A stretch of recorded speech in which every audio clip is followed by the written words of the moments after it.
grief has like brought me back into connection with myself more than any experience in my life. And I'm grateful for that. You just lost your loved one. Now what?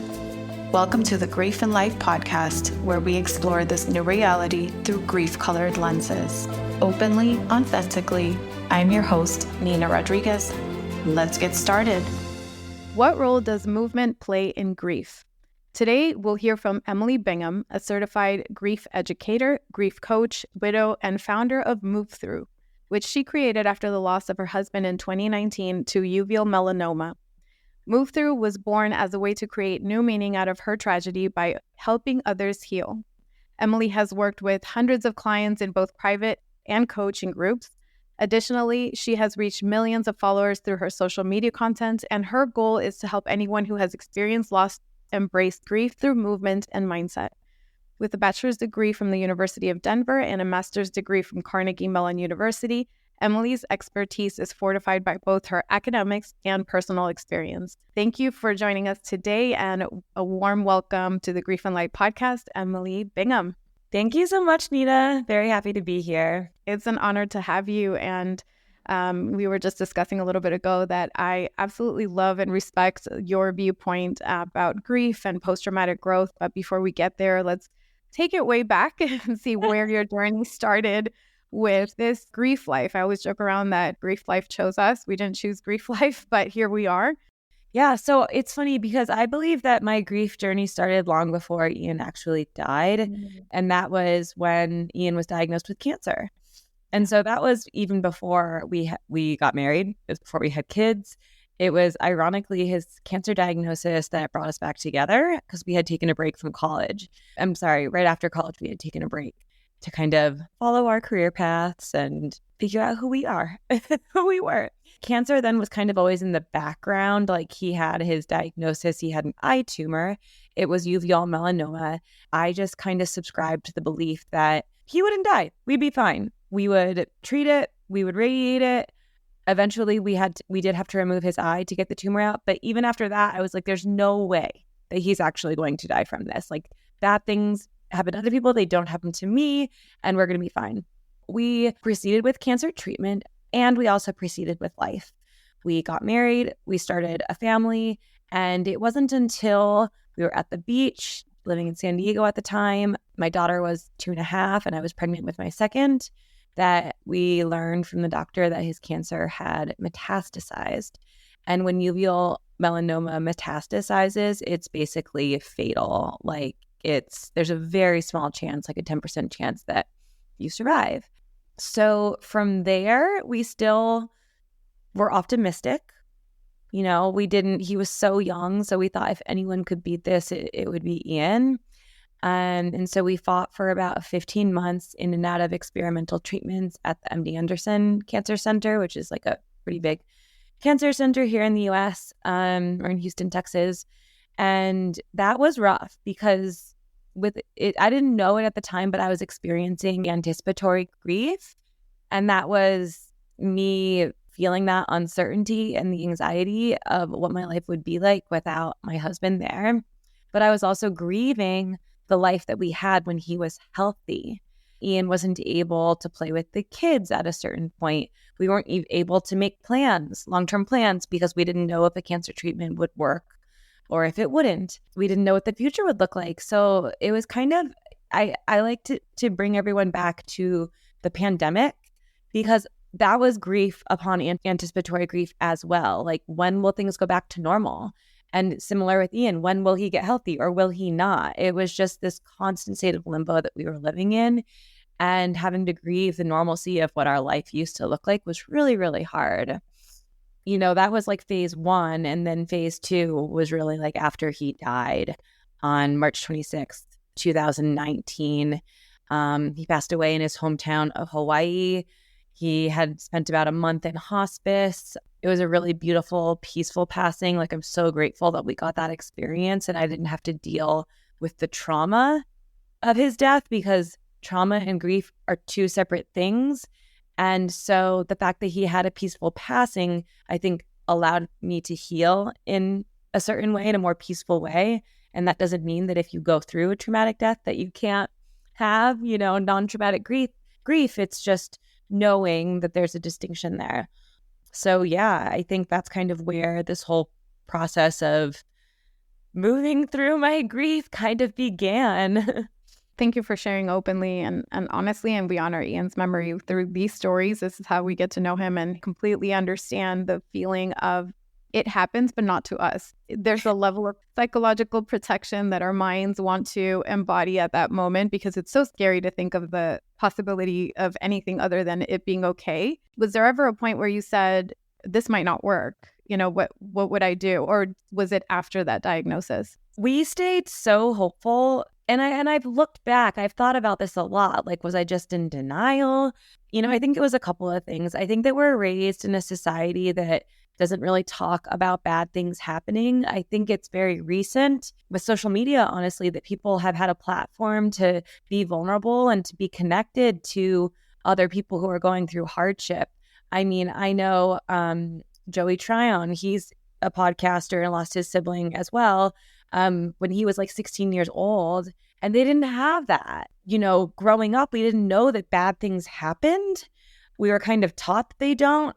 I look at my kids now, they come home and they have a project. What am I going to be like when I'm 100 years old? I'm like, wow, you get to be 100 years old, right? So I think we kind of have this narrative that that the future is guaranteed and that we are all going to live and pass away when we're old and in bed with our loved ones. So I think I just subscribe to that narrative. And I'm also a naturally positive person. I tend to sway toward the light as opposed to the darkness. I like to think that I chose love over fear because of all of those different factors. And I mean, honestly, I was just head over heels in love with this man, and like nothing could have stopped me from marrying him. Beautiful love story, even within all the complexities. That's life. And COVID was a point in our collective consciousness where we realized, things are not guaranteed. Nothing is permanent, to the point that 100 years old is, you're lucky to get to 80. So I understand he passed in Hawaii. I hope in the book with that memory, because it was just so surreal. I mean, it's still surreal, right? Mm-hmm. To be very honest, I dissociated. It was happening, but I wasn't there. Like, it was like the movie was playing out, but I couldn't feel a thing. And I say in the book, I don't even think I cried. And what had happened is that the hospice nurse the day before came to check on him and said, hey, I think he's going to probably pass away within the next day, maybe two. After hearing that news, we all kind of took our individual time with him to lie with him, to talk to him. I told him the 3 things that you're supposed to tell like a dying person, which is like how much you love them, how much they made an impact on your life, and that will be okay. The morning that he passed away, I woke up at like 2 a.m. and his mom was in the room. And I was just kind of like, all right, good night, Ian, like, love you, good night. And I just like let it be. I also in the back of my mind was like, if he passes away, I'm going to have to be a mom in the morning too. Like, I can't just focus on me right now. So yeah, I was woken up to my aunt that morning saying that he had passed away. And I went in there and he was gone. He laughed right before the sunrise. When no one was in the room. And I honestly don't think he would have had it any other way. Had a lot of pride and he didn't want anyone to fuss over him, right? So he was just like, peace out. I'm going to go surf. Like, dawn patrol was his thing, like surfing before the sunrise. So I was like, that he just exited in Ian's way. After that, it was like, oh my God, well, now what? Like, what do I do? My kids started to wake up. And so I reluctantly told them what had happened. And I just said, hey, Izzy, she was 3.5 at the time Daddy died last night. Do you want to say goodbye to him? And she was like, no.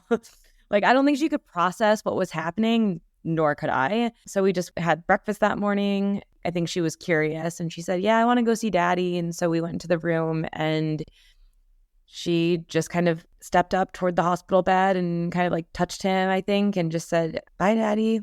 Then we went and played at the beach. Like, it was just these 2 worlds of like the death and the living somehow happening all at once. And it's just so much that my brain couldn't integrate it all. And so it literally short circuited. And that's what happens when you dissociate. It's like you're there, but you're not really there. And so it's taken time now to go back to that experience and feel what that really meant, because I just couldn't at the time. That disassociation is definitely a protective mechanism. I call it grace in action, because if we didn't have that, I don't think we would be able to function through everything else that needs to be done, like the tasks, the very mundane, menial tasks.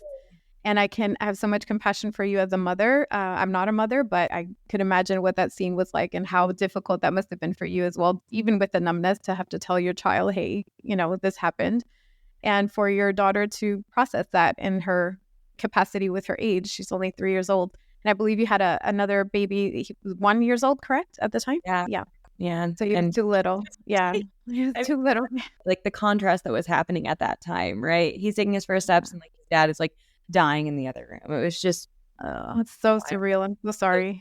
Even with all of the processing you've done and the post-traumatic growth, I know that there's still challenges that evolve as your grief evolves. And one of those you shared on your social media, that was wishing you could maybe have been able to savor and enjoy time with your littles back then, because there was so much going on, and the intensity and all the emotions that would naturally happen at that stage, but with the added layer of everything else that was going on, that didn't allow you as a mother to spend this time with them.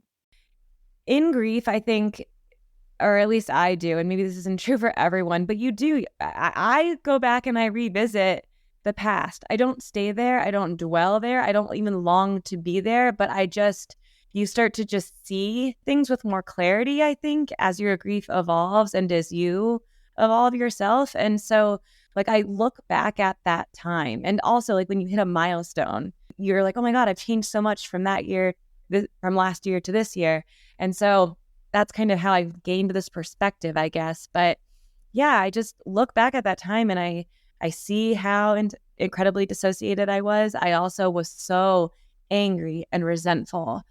I wasn't angry at Ian. I was just really angry at my situation, that I was like, I didn't sign up to do this alone. I didn't want to raise kids alone. And now here I am with a 1-year-old and a 3-year-old. And I think there are some widows who throw themselves into their kids. I was like, get me the fuck out of here. I want to go on my eat, pray, love journey and like find myself, because I don't even know who I am anymore, but I can't. I felt so trapped, suffocated by these like 2 little kids who needed me. And after like caretaking for so long too, it was just, yeah. So, but you know what? The best thing I did for myself was to just feel that. Luckily, I had 2 supportive parents who witnessed me, who didn't judge me for that and really tried to show compassion, gave me the space that I needed to heal during that time. So I don't feel a lot of guilt for the way that I showed up there, but I do still grieve it. Like I miss even the times that Ian had cancer too. It's like we didn't get to have that quintessential young family. Those are like the golden years, right? And ours was just so overshadowed by cancer. And I absolutely can feel that grief now. I've also accepted it. Your parents supported you through that, and they understood the assignment, if you will. Like they understood that you can't pour from an empty cup. There's so much judgment on mothers without all of this added layer of complexity already in the world. And I honor every single person, mother, regular person, whatever, but especially mothers, when they say, no, I need to take care of me in order for me to give from a place of strength and equanimity. I cannot pour from what I don't have. So good for you. Good on you for doing that and taking care and understanding that you needed to fill your cup and that space. Yeah. You were also a caregiver in a very intense way. All of these transitions need a type of ritual to move forward from that door and move on to the next phase. You deeply understood that. And in your book, you mentioned that there was a lot of this processing and healing that you were able to begin taking on by yourself through exercise, through movement. So tell us about that journey, how that got started. Yeah, absolutely. So I do want to mention, you're like, my parents were compassionate, but it did take some educating, because I tell clients now, like they're like, we don't have time, and they don't know how to ask for help. And I'm like, listen, if this isn't about going to the spa, and then that's fine too, but like the self-care is survival right now. Like you need to put your 100%, yes, and you have to be able to tell people, hey, I need help, and explain why. The gym was my church. It was my sanctuary. I've always loved movement. I grew up dancing. And then I taught spin. I taught bar. Like I've always been in a gym or moving my body in some capacity. Emotions are literally energy in motion. And when I would feel anger, it was mainly anger and anxiety that would just like build up in my body. Like the only way that I knew how to release it was through movement. If I felt angry, I would go and like throw punches. Like I'd go to like a kickboxing class or like a yoga sculpt, like something really hard and heavy where I felt like I was moving shit around. If I felt anxiety, like jump on a spin bike or go for a run, move that energy through, right? Like that nervousness. And I needed like space for just like all of the thoughts and the overwhelm to just dissipate and clear. Yeah. If I felt sadness, I would go to a yoga class because the heaviness of sadness, like you're not going to be moving, really big when you're just like, oh. So yoga became like my place for feeling my sadness and just that gentle stretching and just crying in Shavasana. Sweat's already all over your face, so no one could see it. It just was so intuitive for me to go to that place and to literally move it through.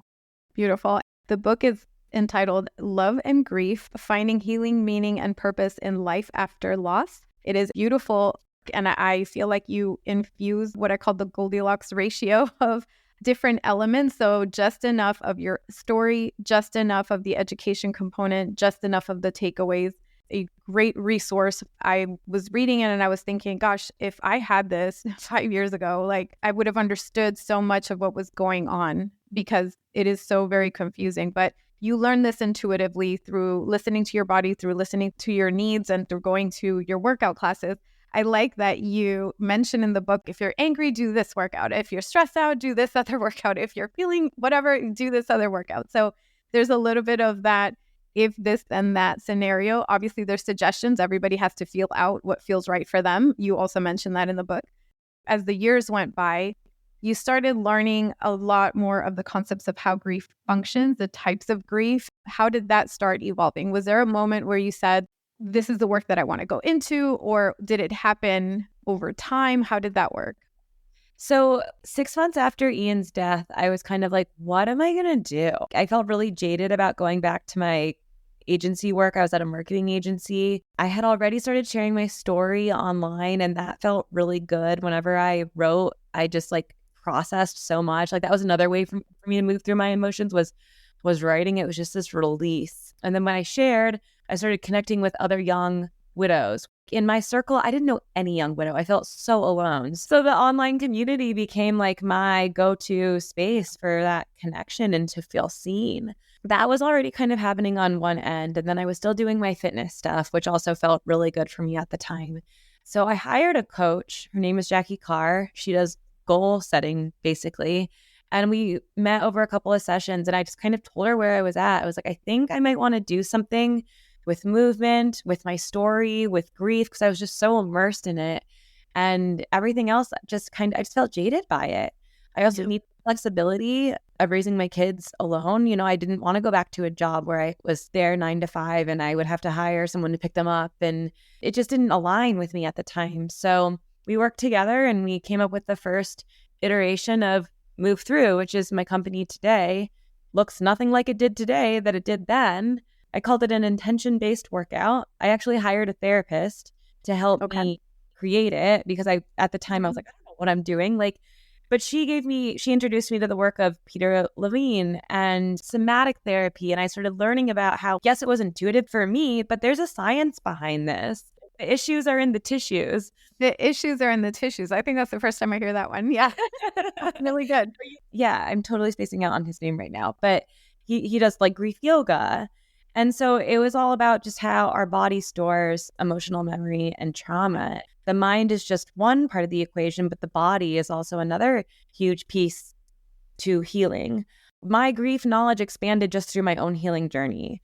I got introduced to David Kessler, and I read a lot of his work. I read about the 5 stages of grief by Elizabeth Kubler-Ross and how they've been very misconstrued, but they're still very valid and useful to learn about when in the right context. I devoured every widow memoir, Nora McInerney, Option B by Sheryl Sandberg, and it just kind of started to compile this body of knowledge around grief being in the body, somatic therapy, cognitive behavioral therapies, and then post-traumatic growth was Like that was like my moment. that I like really held on to. I was like, oh my God, okay, something good can come of this. I'm sure you identify the common thread as you were walking the path. You're like, hey, this person is saying this person is saying this, I'm experiencing this. And we slowly start seeing how it all comes together. And there's people that have been there before. There's so much power in people sharing their stories. So in your case, you reading these memoirs or novels or whatever books other widows left along the path for new widows. Now you're sharing your story with others and you're doing your coaching work. And along that path, you decided to get certified. There's a grief education component to it. So we have mind, body, spirit, the body with the workout. You had the therapy component, and now you're adding this education component. So how did that all start coming together to this more structured format we see today?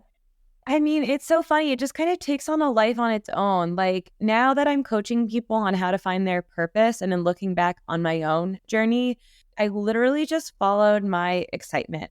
What was lighting me up at the time? So at first it was really just learning about coping with grief. How do I handle these emotions? How do I survive? Survival. Yeah. And exactly, like that was all I was focused on. And then I started learning about the concept of post-traumatic growth and how that help you create new meaning in your loss.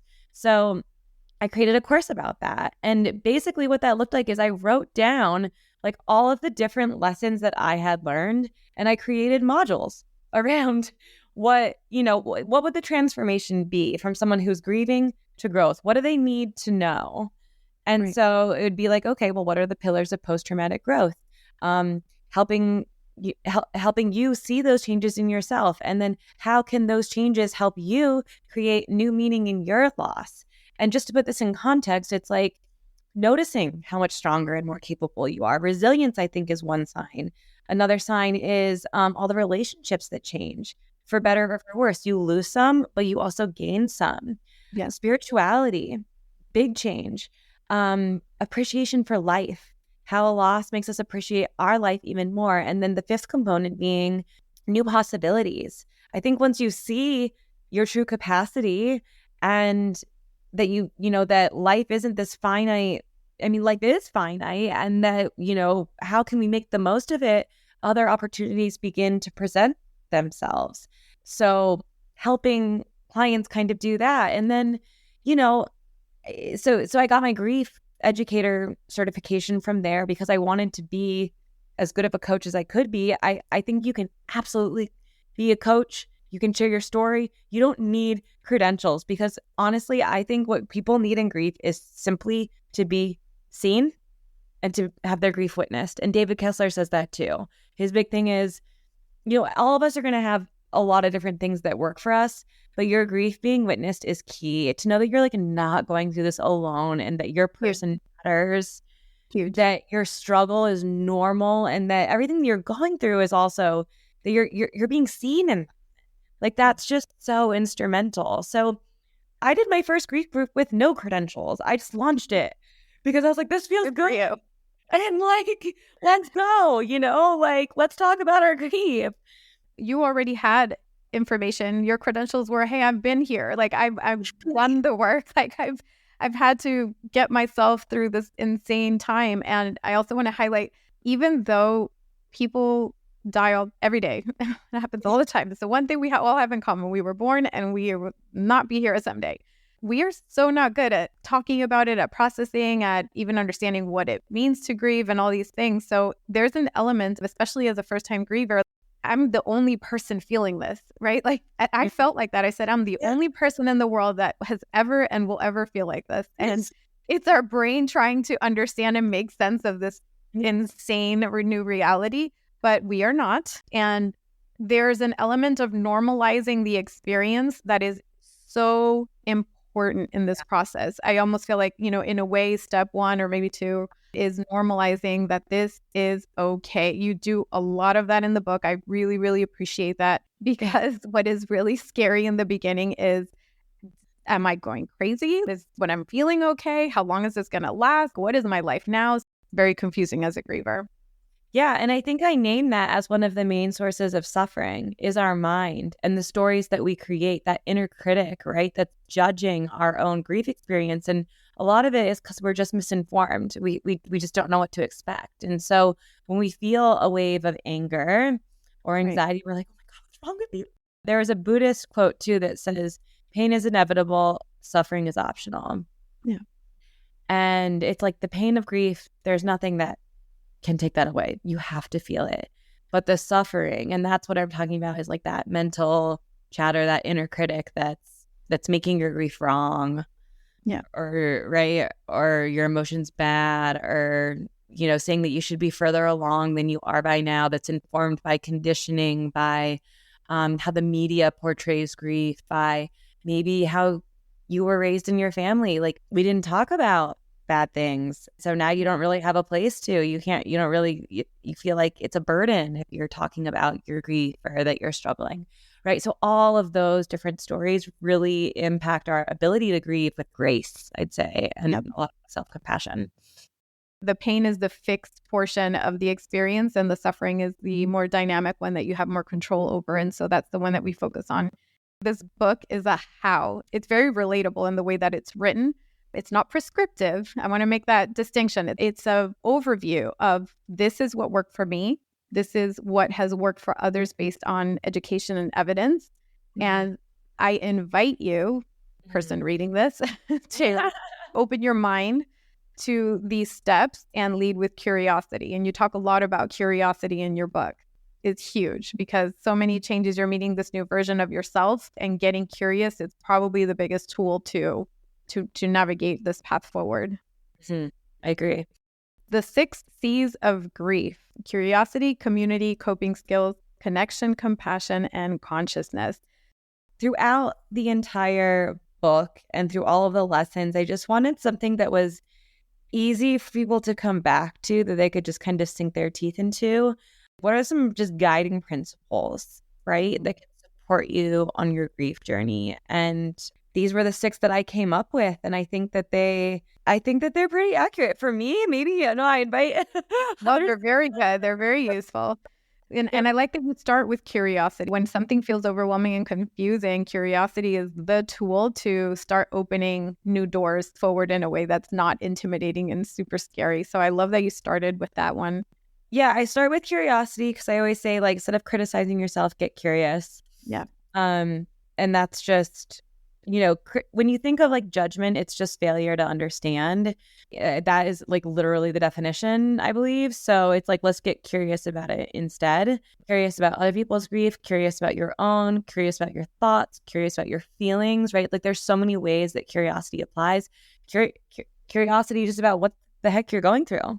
Right. Like, educate yourself on any of this stuff. Like, we are in the information age, and there is an abundance of information. It's not always good, and you got to check your source, but like, it's out there. Community is huge because I think, like you said, you thought that you were the only person who had lost her brother. I had the same thought in my mind. And community is the quickest way to shift yourself out of that limiting belief, which is personalization, which is the belief that this bad things only happen to me. And it just traps you deeper and deeper into victimhood. So once you see that other people are struggling too, it's evidence that they are moving forward, that they are healing, that they're living lovely lives beyond their pain and suffering. It gives you hope, shifts you out of victimhood, and it gives you that space to be vulnerable and seen and validated in your struggle. Coping skills. I mean, coping skills for me is just like nervous system regulation. Tools to support you when you are having a panic attack, or when you cannot stop crying, and you just breath work, having a stone, like an object to ground down and hold to remind you that you are here and that you are safe, right? Practical tools that you can rely on all the time. And coping skills is really where I think it's different for everyone. And you kind of got to just, like, here's the buffet, pick what works for you. And your coping skills change with time. In early grief, my coping skills were one thing, and then later they were another. Connection. This applies to connection to a community, but also connection to your loved one. For me, the scariest part of moving forward was that I thought I had to let go of Ian. I thought that I wasn't supposed to talk about him, that I needed to just brush that chapter under the rug, that like just kind of like seal it off, put it in the closet, and try to keep going and living my life. And connection, this idea made it of connecting to him in spirit. And I was not spiritual, mind you, when Ian died. Okay. That's some woo-woo stuff. It's kind of fun to play with, but like, so what helped me early on was just trusting that death kills a person, not a relationship, and that I was forever connected to him by the love.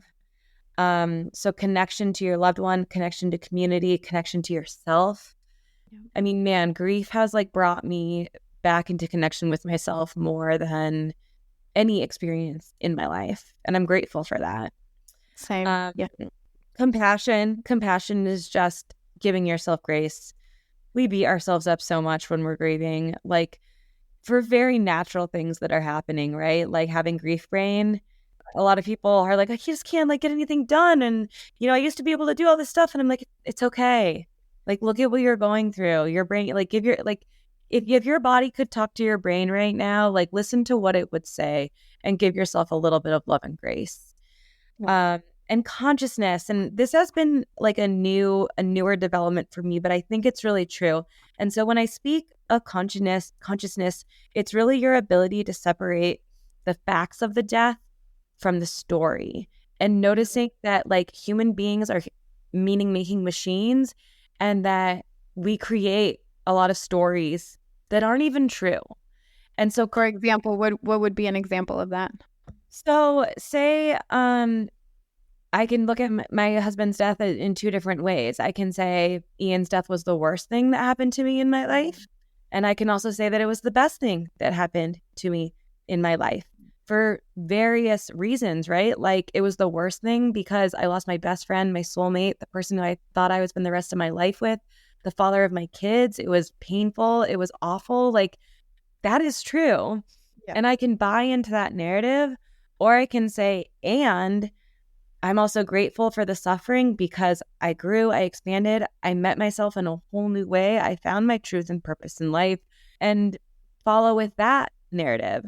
But those narratives are also informed by conditioning, by old wounds, by our past, our childhood, right? And so the more that you can be aware of where those thoughts are originating and where those stories are coming from, that's what I call consciousness, is awareness of your thoughts and learning that like we ultimately get to create whatever reality we want. We can create whatever meaning we want out of this experience. Kind of scares me at times. How powerful we are in a way.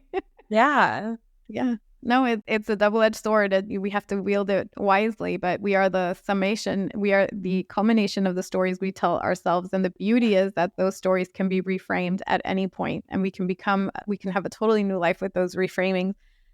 I wanted to go back to connection. You talked a lot about setting boundaries, even within your own family. I think that is triple exclamation, bold highlight, such an important point in grief, because business is no longer business as usual. Life has shifted. The boundaries have shifted. Where they are now, where do they lie? Are they static or are they dynamic? And you have to see within yourself, within your own family system, within your new life, exactly how they moved. And something you highlight quite a bit is, and you have to communicate them accordingly, because that's very difficult. Sometimes we don't even have the words for our own experience. So finding the words within ourselves is part of that reconnection, mind, body, spirit reconnection, coming back home to ourselves. Then we can learn what we need. We can learn how to communicate that, and we can learn how to set new boundaries. So is that something that you had to do within your family and your circle of friends at any point? Because I know that that's a big one for a lot of us. Yeah, absolutely. I had to do it. It was funny. My mother-in-law and I in early grief did it very early on. And it just happened naturally for us. We both just noticed we were not on our best behavior and kind of just really irritable with one another. And we said, let's just take a pause. Right. Like right now, we're just not good to be around one another. So we're just going to take a pause and then come back. But yeah. And then I had to do it with my mom and my dad as well around what my needs were for grief and for taking care of my kids. And I think it really starts, this is again something that we haven't really learned. A lot of us have kind of been told what we need or what to do all our lives. I know I grew up in a family like that. So it's like this process of coming back to ourselves. Like I think you just alluded to. Maybe it's breathing, doing a quick body scan, noticing like where the sensation is, like, and then asking yourself, what do I need right now? Do I need to take a nap? Am I tired? Am I overwhelmed? So do I need to go take a walk in nature? Do I need to offload something because I just can't take everything off right now? So it's like first identifying your needs and then having the courage to communicate them. And again, a lot of us learn these behaviors in childhood.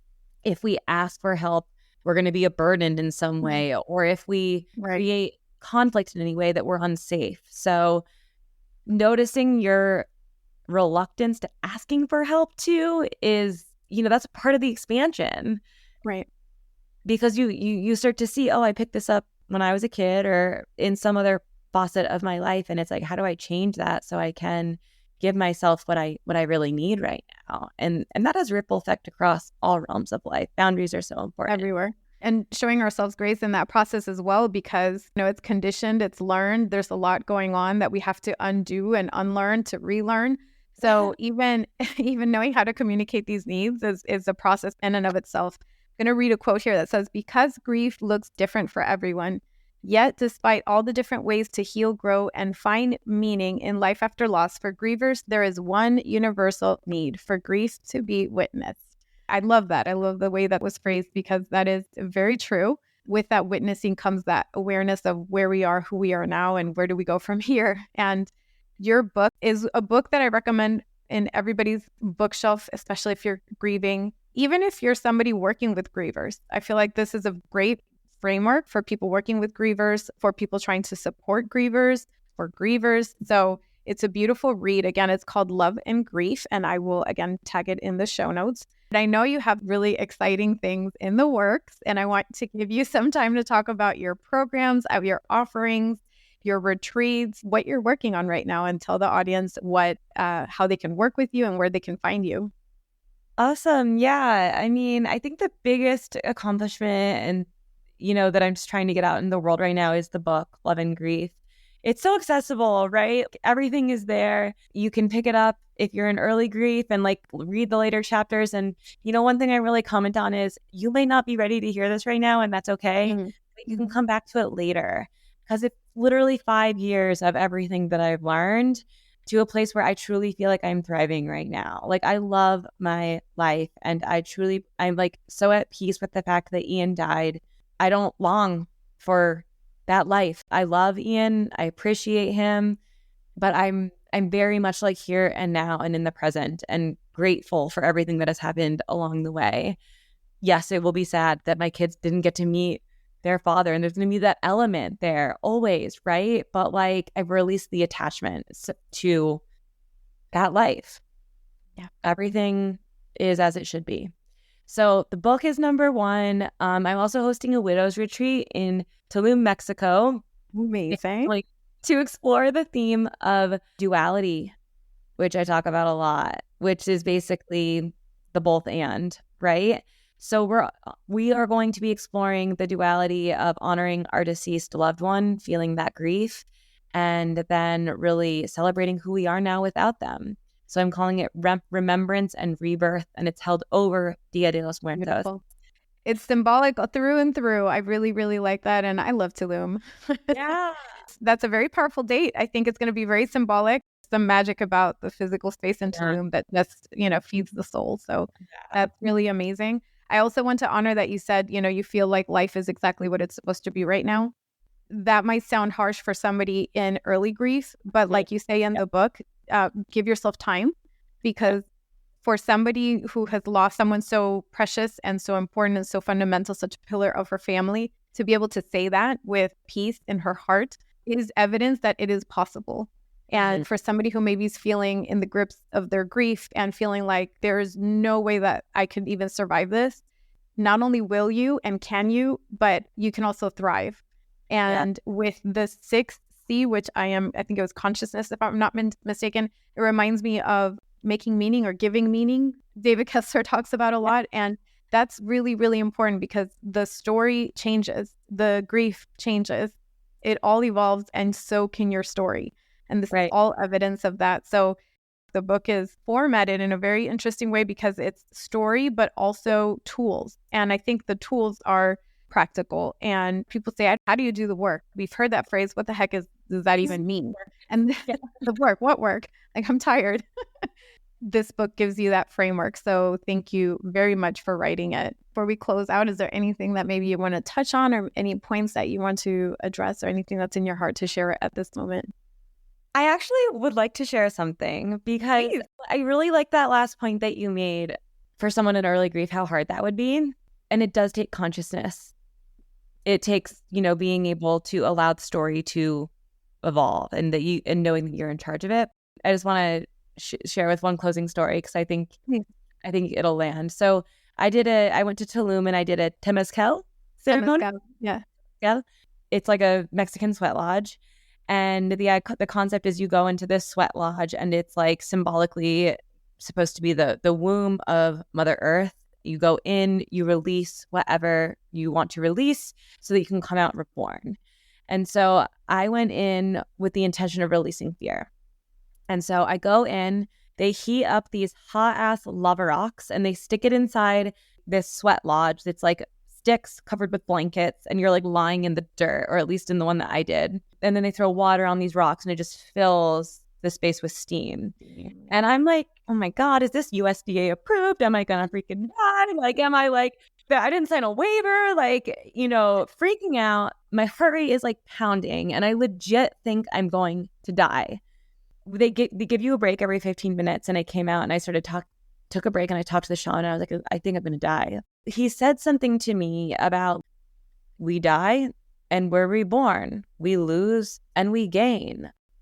It's all part of the cycle. And I don't know, like in that moment, it just helped me release any fear around it. Like, so I went back in the second round and I kind of thought, well, if I were to die right now, my kids would be sad. My parents would be disappointed. They'd probably think it was really irresponsible for me to do something like that. But it would be okay. It would be as it should be. There is no should be in life. There is no future. It all just is. And I think in that moment, I was just like, all right, I'm just going to trust and I'm going to be fine. No matter what happens, it'll all be okay. And so that's what I'm saying with my life now. It's all okay. It all just is. That's so powerful. I hear you. I got chills as you were talking because there is something about, quote unquote, doing the work and going through this process that you realize just how impermanent everything is. And there's a separation between who you are, yourself, capital S, self, and this experience we're having through these bodies, this being called Emily and me, Nina. So these are our vessels through which we have experiences, but who we are is so much bigger than that. And that doesn't die. It just moves forward.